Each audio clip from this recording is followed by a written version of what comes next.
This is Unsung History, the podcast where we discuss people and events in American history that haven't always received a lot of attention. I'm your host, Kelly Therese Pollock. I'll start each episode with a brief introduction to the topic, and then talk to someone who knows a lot more than I do. Be sure to subscribe to Unsung History on your favorite podcasting app so you never miss an episode. And please, tell your friends, family, neighbors, colleagues, maybe even strangers to listen to.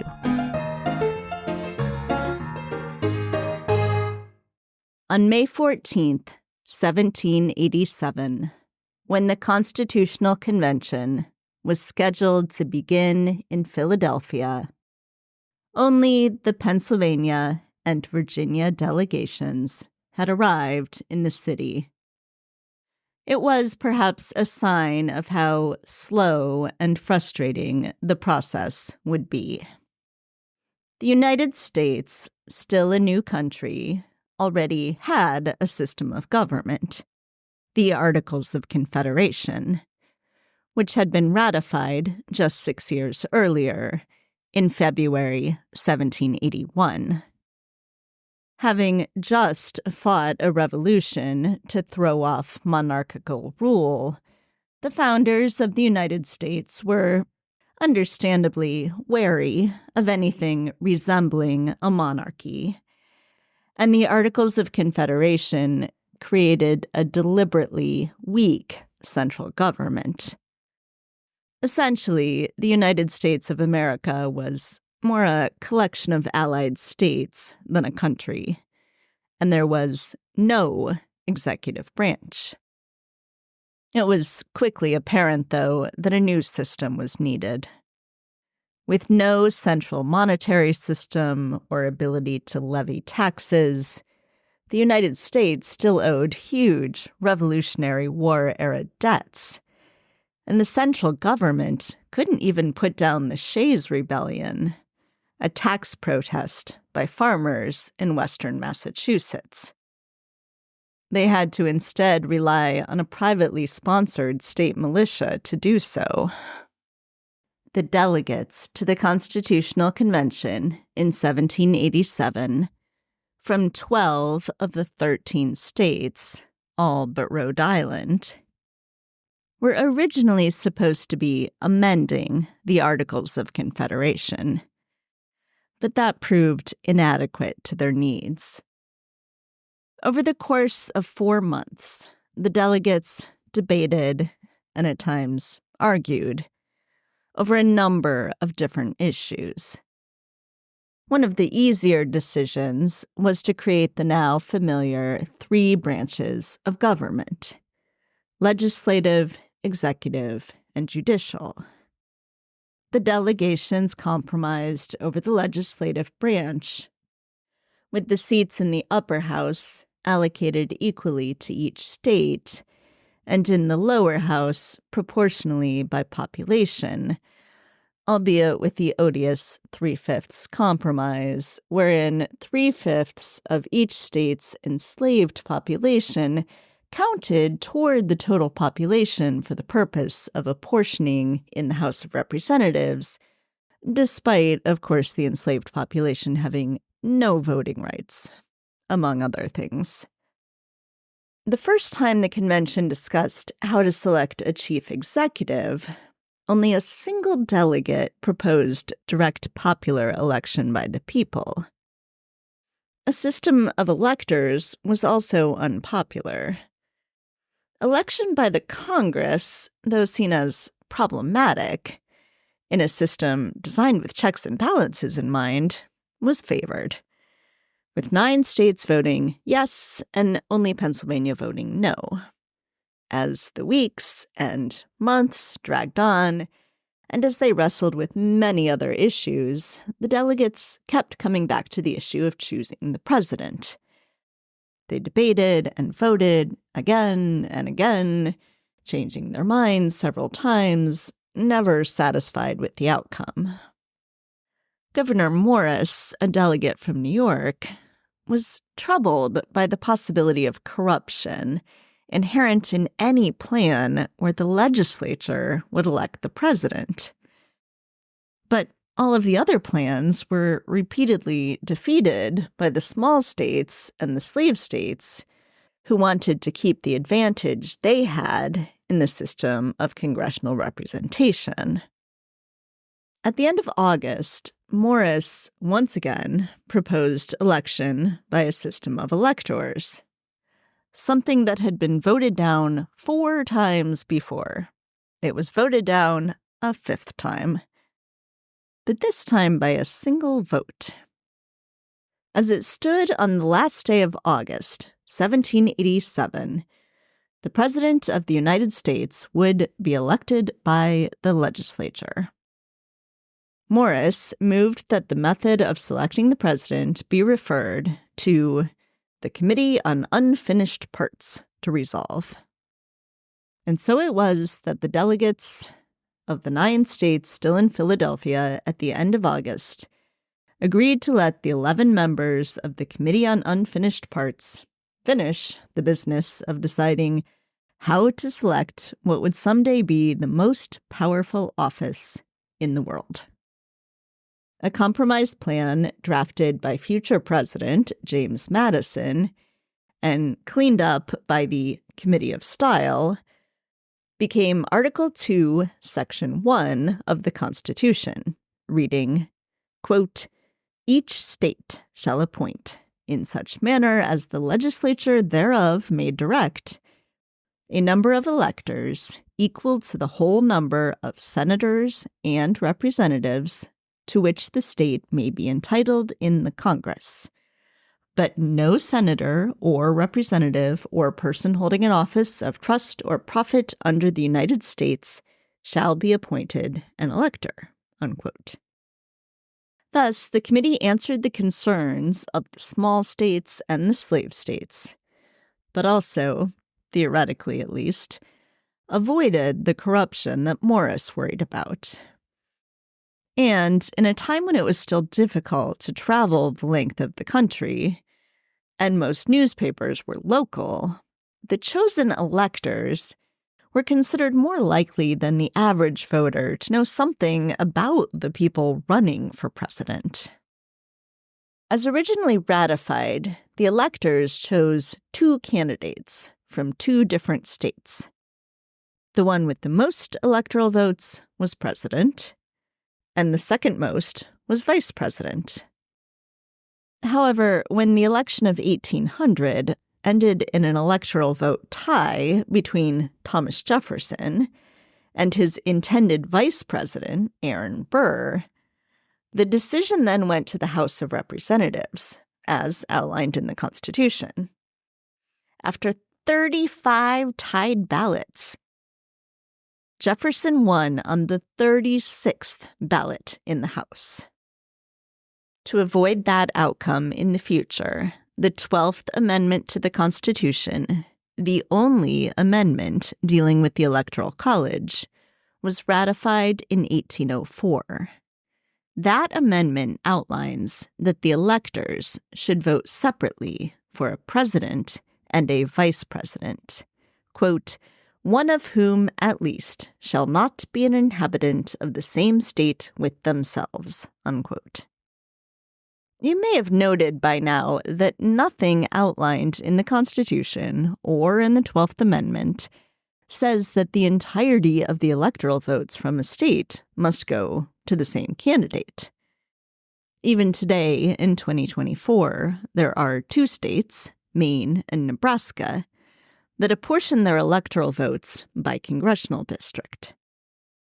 The Constitution itself leaves the selection and method of selection of electors up to the states. And it was not until 1824 that the majority of states used the winner-take-all method. States saw the advantage of the system in competing with each other, though. And within 12 years, in 1836, all but 1 state, South Carolina, were using the winner-take-all method based on the statewide popular vote to choose its electors.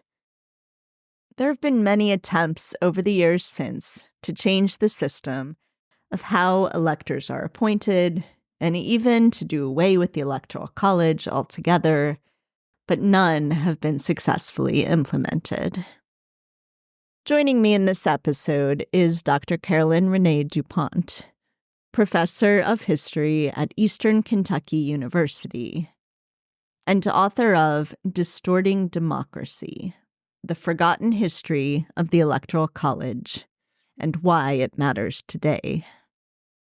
First, though, here is my son, Teddy, reading excerpts from Federalist Number 68, The Mode of Electing the President, published on Friday, March 14th, 1788, written under a pen name by Alexander Hamilton, in an attempt to convince his fellow New Yorkers to support ratification of the Constitution. The mode of appointment of the Chief Magistrate of the United States is almost the only part of the system of any consequence which has escaped without severe censure, or which has received the slightest mark of approbation from its opponents. I venture somewhat further, and hesitate not to affirm, that if the matter of it be not perfect, it is at least excellent. It unites in an eminent degree all the advantages, the union of which was to be wished for.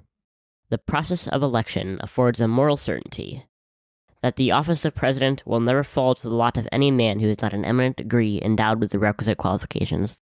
Talents for low intrigue, and the little arts of popularity, may alone suffice to elevate a man to the first honors in a single state, but it will require other talents and a different kind of merit to establish him in the esteem and confidence of the whole Union, or so considerable a portion of it as would be necessary to make him a successful candidate for the distinguished office of President of the United States. It will not be too strong to say that there will be a constant probability of seeing the station filled with characters preeminent for ability and virtue, and this will be thought no inconsiderable recommendation of the Constitution, by those who are able to estimate the share which the executive in every government must necessarily have in its good or ill administration. Though we cannot acquiesce in the political heresy of the poet who says, "For forms of government let fools contest, that which is administered is best," yet we may safely pronounce that the true test of a good government is its aptitude and tendency to produce a good administration.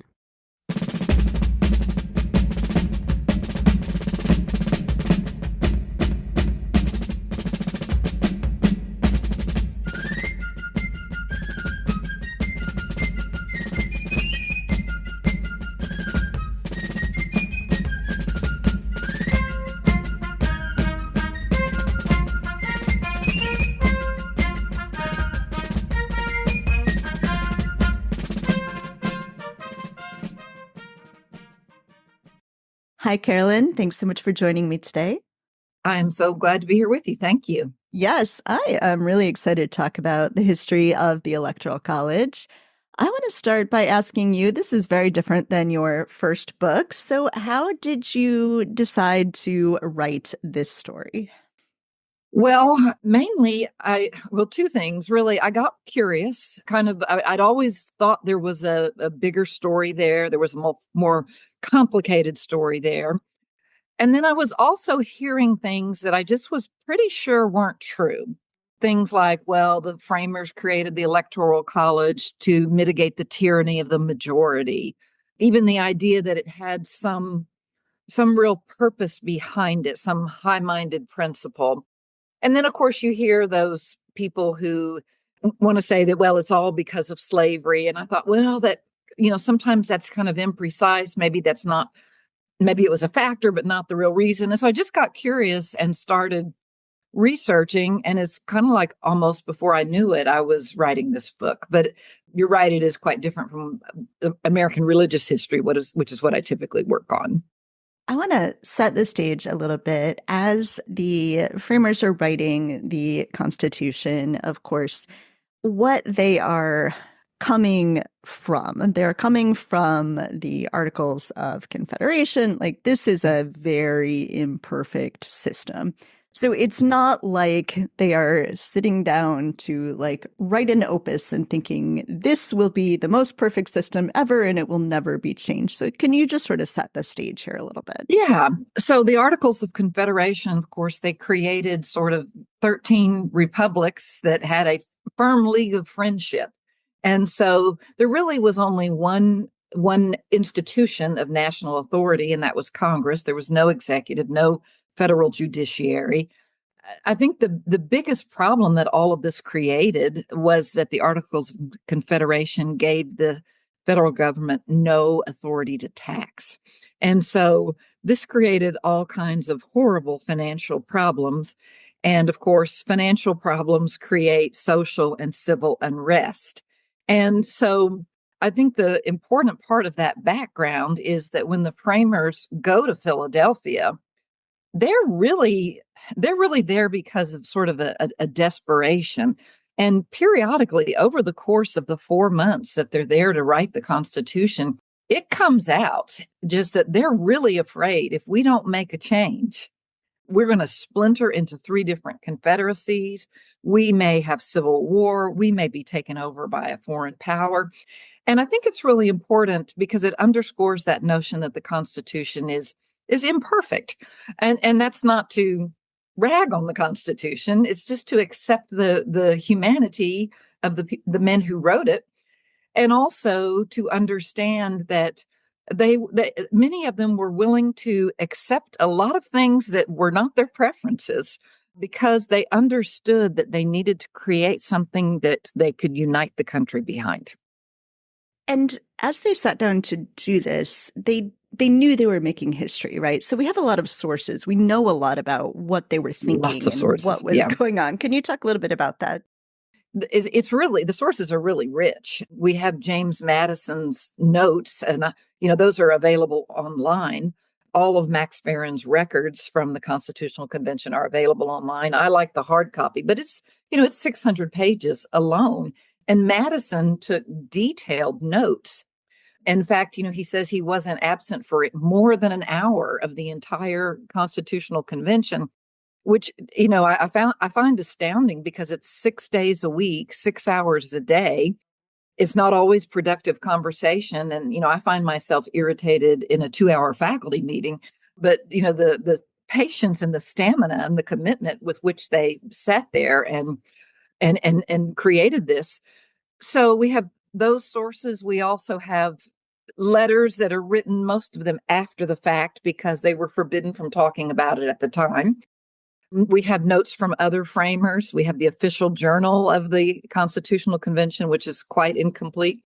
And then, of course, we have, over the years, the decades, really. Madison lives, almost 50 years afterward. And they look back and talk about what it was they had in mind. So it's really a rich source space. And then, of course, I'd be remiss if I didn't add the records from the ratification conversation, the ratification contest. So the Constitution could not go into effect until until the people of 9 states had ratified it. So there's a series of conventions in every state, except Rhode Island just puts it to a referendum. But these conventions sometimes are a month long, in which a specially chosen body, not the regular state legislature, debates the merits of the Constitution. And we have all of those records, which are many, many volumes. And that's not to mention also the Federalist Papers and the Anti-Federalists. So yes, there's a lot of sources. Okay. And so they didn't just like walk in the door of the convention and say, this is the way we are going to choose a president. Electoral Right. college, that's it. Can you talk a little bit about the Oh, yes. many, many discussions that went on to come to this outcome? Yes. And, I think this is really important because there are people out there trying to act as if this is some institution or device that they had this great principled commitment to. And there's just nothing in the records that bear out that depiction. So they do begin to consider an electoral college early on, but they reject it something like 5 times over the course of this 4 months. They approve it near the end of July, but then 5 days later change their mind and reject it again. So they actually take something like 30 votes over the course of this 4 months on methods of choosing the president. So several different electoral college plans, 2 votes on direct popular vote, and then a series of votes on Congress choosing the president. And, it's so interesting because we want to depict this as a contest between, well, you know, popular vote and the Electoral College. That wasn't the contest that they were having. Theirs was Congress choosing the president or anything else, because that seemed a natural way to choose the president, because they believed that members of the legislature would have the knowledge of people's character, and that ordinary people simply wouldn't have that knowledge. And of course, we've got about 100 newspapers in 1787. So there's not really a good means for people living in rural areas, which is most people, to know anything about national figures or who could be a strong leader. And so Congress choosing the president seemed natural. But then they wanted separation of powers, and everyone also understood that if Congress chose the president, Congress would own him in a sense, and that this could lead to corruption and intrigue and even foreign intervention. And so it's almost comical to read their debates, and they say, "Oh, Congress choosing the president is the worst possible method," and they all agree, and then they turn around and vote for it. and, and you just scratch your head and say, what's going on? They actually wrote a draft constitution about not quite 2/3 of the way through. And in that draft, Congress was going to choose the president. And there it sat until the end of August, so by this time they've been there 3 months. And they're all of a sudden, you can just feel the impatience in the room. And they're starting to say, well, let's let a committee work this detail and this detail. And oh, yes, let's let a committee figure out how to choose the president as well. And a committee of 11 people run upstairs to an upper room in the Philadelphia State House, the Pennsylvania State House. And that's where they sketch out the Electoral College as is written in the Constitution. This is like the worst group project of all time. Well, it is. And, I think that one of the things that we could say about it, is none of them really endorsed it very wholeheartedly. Madison in the Virginia ratifying convention says that mode which was considered most expedient was adopted until a better one could be found. Or, I'm not getting the quote exactly right, but something like this, seems kind of half-hearted. George Mason, who was there the entire time, and just to remind listeners, he's the author of the Virginia Declaration of Rights. George Mason refuses to sign the Constitution, first off, but cites the Electoral College as a deception. He says it's a deception thrown out to make the people think that they're electing the president. So, the only the only full-throated endorsement of it that we really have is from Alexander Hamilton. And your more astute listeners will remember Federalist 68, which is the one Federalist essay that deals with the Electoral College. And there Hamilton called it excellent, not perfect, excellent. But what's interesting about that is that several things. One, he describes a different system than what we have today in that very essay. He also talked about the Electoral College being one that could not be tampered, where the electors couldn't be tampered with beforehand. But I don't think he believed what he was selling, because he's tampering with electors within a year of writing that, and he tampers with every single presidential election in some pretty egregious ways until Aaron Burr shoots him in 1804.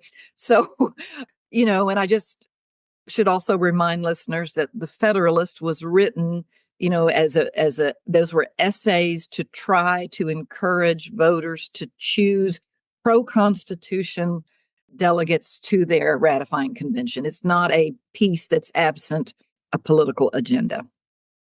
Of course, when the Constitution is ratified, this is before there are really political parties, but they are very quickly forming. Yes, they And that do. makes a very big difference in the way all sorts of things work, but especially the selection of presidents. So, can you talk some about that and the way that starts to work in 1796 and then especially in 1800? Yeah. So, of course, it's not that they didn't think that people would naturally separate themselves into factions, but they didn't envision that within, 5 years of the Constitution's ratification, there would be two pretty rigid political parties emerging. And actually, one of the big differences between those parties was how to interpret what they had just written, how to interpret the Constitution. But I think it's so interesting because it does have a lot of resonances with the rigidity and the sense that so much is at stake that we have in our political parties today. They had the absolute same sense, and so capturing the presidency just becomes this very important goal. And if you must at all costs capture the presidency, you're quite willing to manipulate the operations of the Electoral College to capture it for your man. And what happens within a few cycles, and then there are, of course, changes that continue well into the 19th century, it was a proxy election where either the people or the state legislatures are choosing electors who are not instructed. They're supposed to go into this hermetically sealed environment, and out of their wisdom, they're supposed to make a choice. Hamilton speaks about it that way in Federalist 68. And they're supposed to put that choice they're supposed to seal it and send it to Congress so that no one can pressure them to vote a certain way. Well, that just doesn't really last very long at all. And very quickly, electors are pledging in advance to whom they will vote. The legislatures are switching methods of choosing electors. So sometimes when the election's really competitive, the legislatures just take that choice, even sometimes take it away from the people and just choose the electors themselves. One of the big shifts that happens slowly over the first decades of the 19th century is the shift to winner take all, because everyone recognizes that you can capture all the electors from your state for your party under a winner take all system, as opposed to one that would allocate those electors proportionally to how people actually voted. And so those are the ways that it gets manipulated.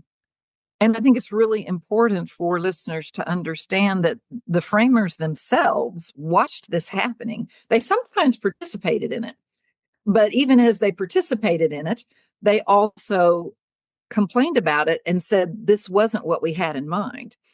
And I think, perhaps the most direct the time anyone said this, although they said it indirectly and in a lot of other ways, but was Rufus King. Now, most Americans today don't know who Rufus King was, but in 1816, he's a U.S. Senator from New York. But in 1787, he had been a member of the Constitutional Convention, and he had also served on the committee that created the Electoral College. And he is talking in the Senate in 1816 about a constitutional amendment that would alter the operations of the Electoral College to stop some of what I've just described. And he says the election of a president is no longer that process which the Constitution contemplated.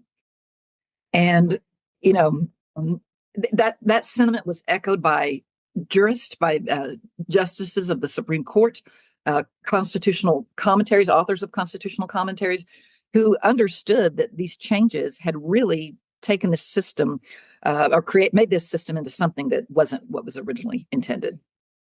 So the only amendment that we have, right, that deals with this is the 12th Amendment. So that's after the election of 1800. And so that is specifying then that you have to say which one is going to be president, which one is going to be vice president. So you don't have this Thomas Jefferson, Aaron Burr situation that we had in 1800. Exactly. But as you know in the book, there are many, many, many, many times that people over the years, over the centuries, have tried to have amendments to the Constitution. Could you talk some about the many times that has happened? And in some cases, it's gotten pretty far. Yeah, it really has. So I'll just say that the total number of amendments that have passed one house of Congress or the other to either alter or abolish the Electoral College is 7 over the course of our history. And 5 of those passed the Senate and 2 the House. And now they were not all to abolish the Electoral College. 5 of them happened before 1822. And they were to create proportional election systems. It really like we elect our congressmen, so we would elect our electors in districts. And interestingly enough, Alexander Hamilton proposed one of these after the election of 1800. And so that just underscores the fact that he really didn't believe the Electoral College was so excellent. And he even noted, that he thought that the Electoral College, as it was then operating, had a great degree of chaos and dysfunction in it. So there's that one. But then there are 4 that would have also created a proportional or district election system in between 1813 and 1822. There are many, many others proposed over the years. So this is just something that Americans and our leaders have understood has really not worked well for us. There was one senator, Thomas Hart Benton of Missouri, that introduced an amendment to alter the Electoral College every session of Congress for 20 years. There were a number of amendment proposals during Reconstruction while we were remaking our government and remaking the electorate. So this is something Americans have sought to do over and over again. But the time we came the closest, and I think this is really quite a story, was in 1969 and 1970, when the House of Representatives passed a constitutional amendment that would have abolished the Electoral College, and it passed it with 83% of members voting for it. And I think it's important to note that the reason that amendment didn't ever make it to the states is because it was filibustered in the Senate by a trio of segregationists who understood that, in 1970, of course, the Voting Rights Act is only 5 years old. There'd just been a vote to renew the Voting Rights Act. And they understood that they could no longer prevent their Black citizens from voting, but they were going to keep them from having an influence in presidential elections, which is what the popular vote would have allowed. Some of these amendments, they would solve some of the problem, right? Like if we did it by districts, if we got rid of the winner take all system, that would change some of what is unfair about the current system. But we would still have the disproportional representation of voters in some states versus other states. Could you talk a little bit about that? Yes. And so, and there are many people who say, well, it'd be too hard to abolish the Electoral College. People are sort of attached to it. So let's do something like a proportional system. And so you're right that it does keep the disproportionate allocation of electors. And so it's interesting what people perceive are the distortions of the Electoral College, because people widely believe that it advantages the small states. And if you look at how the states are represented according to population, it does advantage the small states. The small states are overrepresented. The smallest ones get about 1 elector for every 190,000 residents. Whereas the largest state, California, which has 54 electors, gets 1 for about every 700,000. So that the small states are represented in that way about 3.5 times. But in fact, it actually magnifies the power of voters in the large states. Now, that seems counterintuitive, and how can it do both? Well, let me explain it this way, that each California voter will vote for 54 electors. So, we don't have the consciousness that we actually vote for electors because they're not on our ballots, but that's how this is calculated. And it's important to understand that it's every California voter will get the chance to vote for 54 electors, and those that are successful, and meaning those whose candidate wins the state, it'll be Democrats, we know that will put that candidate 20% of the way to winning the Electoral College. That's a huge lead. Now, if we had a popular vote, the 6 million California Republicans who we're led to believe don't exist. And I just want to say that the 6 million Trump voters in California, at least that was the 2020 figure, that's more votes than he got in any other state. But yet they could not help their candidate at all because there were no electors that represented their choice. If we did it by popular vote, at least on 2020 figures, Biden would have come out of that state with 14% of what he needed to win. Trump would have come out with almost 8% of what he needed to win, which means that the gap between them would have been 6 percentage points. So the Electoral College gave the Democrat a 20% win, where the popular vote would have given the Democrat a 6% win from California. So I think you can see how it actually magnifies the power of the large states. And proportional voting wouldn't really, well, the problem is that the House has been capped. And so the large states cannot get an increase in members of the House of Representatives proportional to their population. And of course, the Electoral College is based on Congress, the numbers of electors that a state gets. And so the only way to do this where every vote is equal is a national popular vote. And I think that what's really important about that is that we would never tolerate the kinds of distortions that the Electoral College does in any other election. And we profess to hate inequality, but this is an institutionalized, unequal system. And to praise it as something, some high-minded, profound thing that the founders created and that we must therefore protect, and to say it does all these good things, is really kind of, it's kind of like the emperor with no clothes.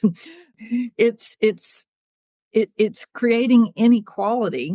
And I think that Americans want a system that's based on some deeply held value, and equal value, equal power at the ballot box. I think everyone could get behind. And the framers did not intend for it to be so difficult to change the Constitution, right? Well, yes and no. So let's remember that the Articles of Confederation required a unanimous vote to amend.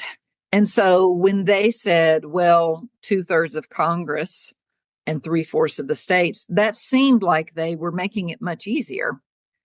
But in fact, it's just proven really, really difficult. And we do have one of the more difficult constitutions to amend. And I understand and appreciate that, because the Constitution is, it's our foundation, our foundational compact. It shouldn't be changed willy-nilly. I think it bothers me that this system has only grown in its inequities and its damage, and yet it's been so persistently hard to change it. And of course, one of the reasons is that there's always somebody who believes they have an interest in maintaining it. Most of the time they don't, because I think I can demonstrate that the Electoral College hurts Republicans and Democrats alike. Yeah, well, and it's really easy to imagine a future in 4 or 8 years where the Democrats could win Texas, for instance, and There you all of a go. sudden that becomes an insurmountable lead, at least for, some number of cycles that Republicans That's right. cannot possibly win the Electoral College. Well, so to that point, Texas is not so far out of reach for Democrats. And if Texas flipped between California, Texas, and New York, three of the four largest states, Democrats would have 45% of the Electoral College just with those three states. And in fact, contrary to this notion that it helps the small states, you can win the Electoral College with 12 states. And the other 38 just don't matter at all. So, Well, this is a fascinating book. I love this history, and you've got interesting charts about things like the 12 states you would need to win. Can you tell listeners how they can get a copy? yes, well, Amazon.com. The book is called Distorting Democracy, The Forgotten History of the Electoral College and Why It Matters Today. Is there anything else you want to make sure we talk about?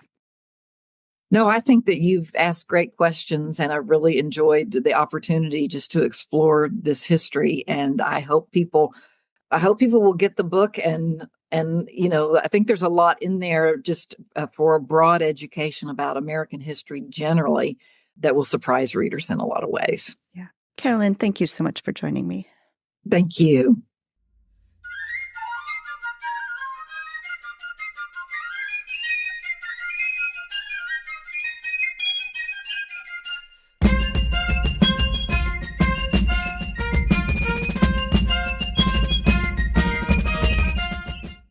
Thanks for listening to Unsung History. Please subscribe to Unsung History on your favorite podcasting app. You can find the sources used for this episode and a full episode transcript at unsunghistorypodcast.com. To the best of our knowledge, all audio and images used by Unsung History are in the public domain or are used with permission. You can find us on Twitter or Instagram at unsung__history or on Facebook at Unsung History Podcast. To contact us with questions, corrections, praise, or episode suggestions, please email Kelly at unsunghistorypodcast.com. If you enjoyed this podcast, please rate, review, and tell everyone you know. Bye!